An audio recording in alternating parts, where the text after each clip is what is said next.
Hey everyone, today I'll show you how to fix slow or laggy Windows 10. This will also work for Windows 11.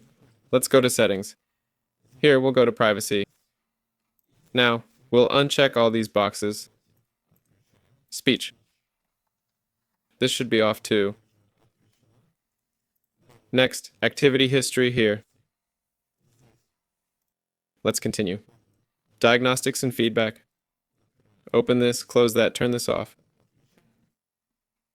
Camera. Let's close this. Microphone.